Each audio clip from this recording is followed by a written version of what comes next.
I haven't been here in the UK since my days with Tina Turner. So it's been, wow, like maybe 1996 or something. Can't keep me away. I'm coming back, baby. I'm coming back. You guys are the best. Thank you. Never mind coming back. I don't think either of these guys are going to let you leave.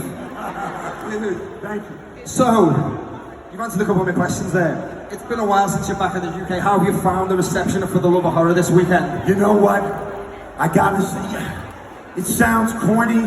This is the best motherfucking show I've ever done.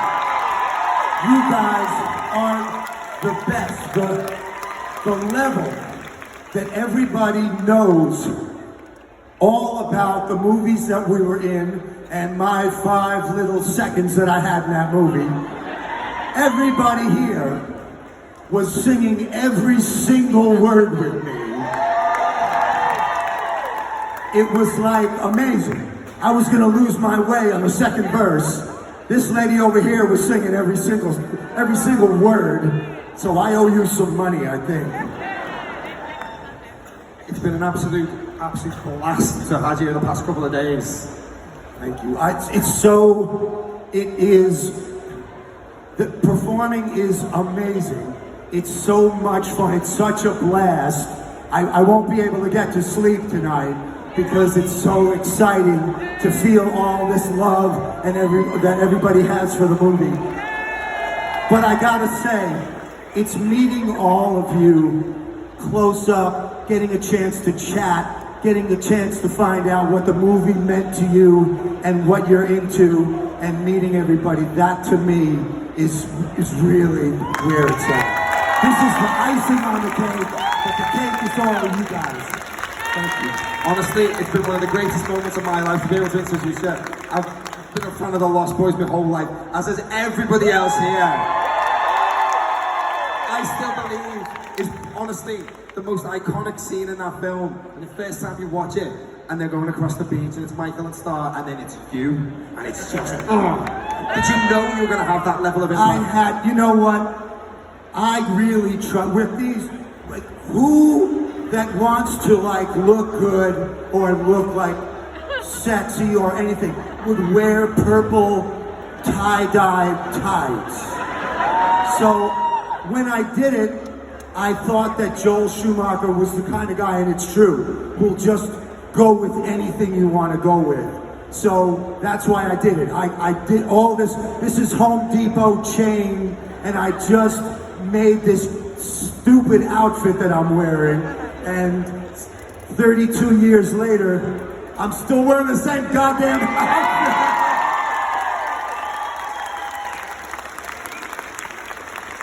Did you ever have it in your head that you were going to be in movies, or was it only ever music for you? Was it music first and movies was an afterthought? Music is absolutely my life. My father was a trumpet player and a conductor, and there was never any choice. I loved music from the moment I came out, and that to me is my life. But when I'm looking around trying to find anybody that's even vaguely close to my age, and I can't find it. So I'm gonna just tell you guys, there was a time when MTV meant everything to music lovers, right? So because Tina Turner was the queen of MTV at that time, people were just asking me, oh, you wanna go do Miami Vice? You wanna go do this movie? I had no idea what I was doing. And so when Joel Schumacher asked me to sing the song, of course, that was something I was used to. But things like being a drug dealer and firing Uzis and all that crazy stuff that I got to do in films, I had no idea what I was doing.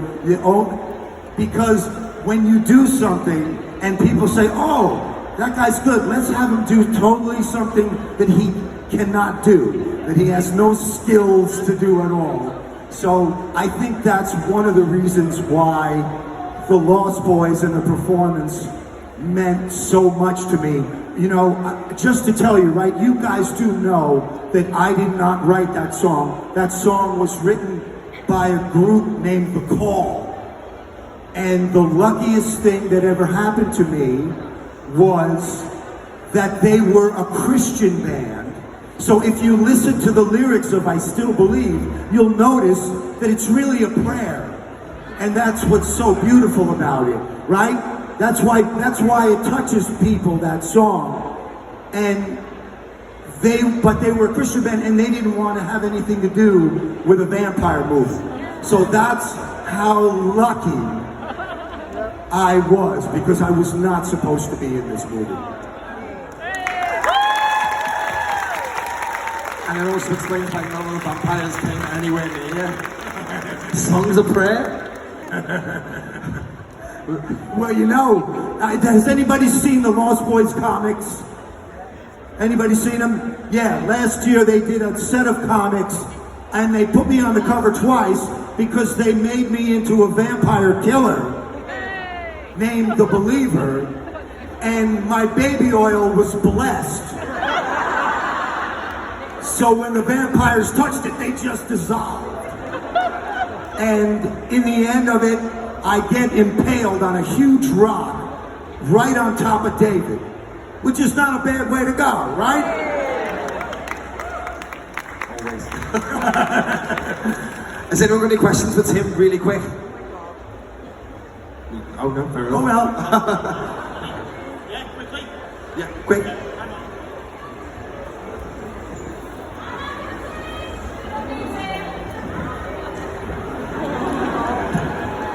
Thank you for being here. We love you so much, and Lost Boys wouldn't be the same without you in it. Thank you. Oh, that's so sweet of you. Thank you so much. Hi Tim. We talked at the signing table about Dark All Day, the song you did with Gunship. Anybody seen the Gunship video? And I was wondering, how did it make you feel to see yourself on screen as a cartoon? I loved the way they did it. The anime in the beginning and then going to live action. It was so cool.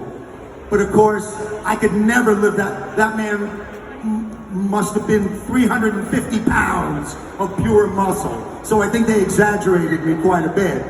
But it was fun to see an exaggeration. But I gotta tell you, the most interesting thing was, as soon as I walked in the door, they sprayed me down with that blood, right? Because if anybody's seen it, it just rains blood on the whole band for the whole video. And they just sprayed me with blood, and then it was falling from the ceiling. It took me 4 weeks to get all that fake blood out of my saxophone. So I'm pissed off at those guys. That's what I'm trying to say. Tony's got a question over here. Hi. Hi. Absolutely loving the purple tights. When are you going to be designing a range of chokers? As a fellow choker lover. Oh, really? Yeah. Do you guys have Home Depot here? No. What do you have? Maynard's? B&Q. Thank you. Okay. So ASOS, love them. this is home improvement store chain, and you buy one of those lock cutters, maybe a pound a foot or something like that, and that's it. I had no idea what I was doing. I gotta see you for a new set of chains, okay? Hi, Tim. Hi. I just want you to know that how many nights my friends and I spent in our bedrooms listening to you singing that song, how iconic it has been, and just thank you so much for that. Did you have any idea how iconic that performance would be? And how zero. many people like me would be just... You know what? Thank you so much. That means so much to me. Just being my silly self. But I have to say, okay, have you guys got a half a minute to hear the real story of how I got this part? Hell yeah. And how much coincidence went into this. I auditioned. I got this part because I was auditioning for the Gary Busey part in Lethal Weapon.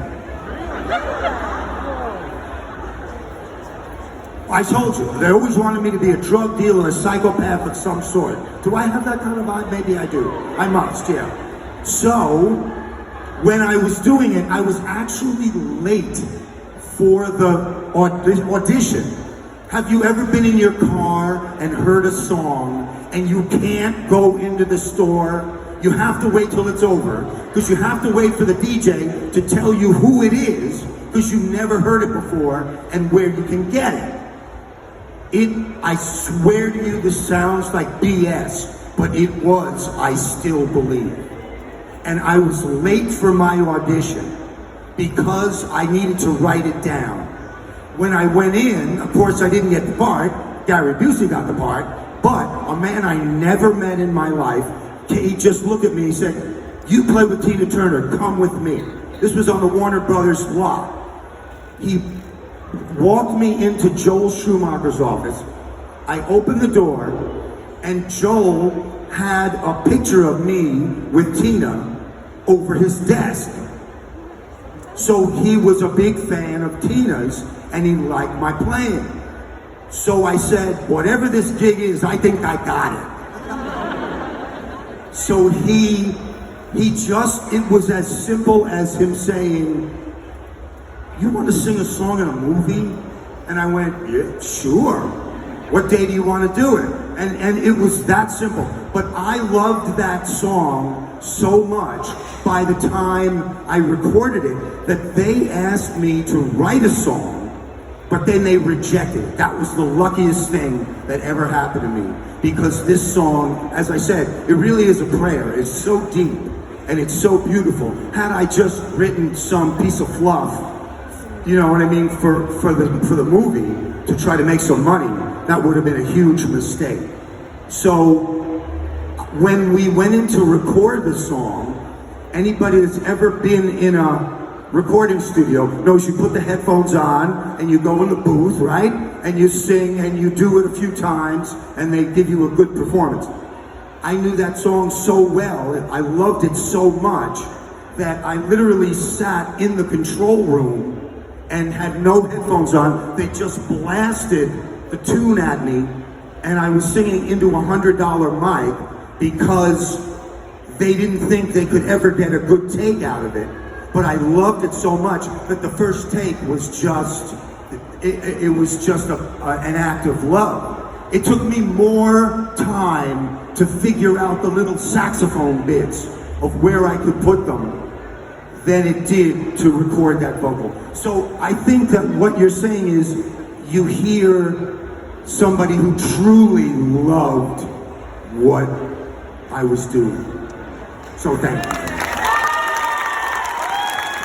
Thanks, everybody. I'm sorry to take up your time. I'm a real blabber now, but I really appreciate it. Thanks, guys. Ladies and gentlemen, Mr. Tim Cappello! Genuinely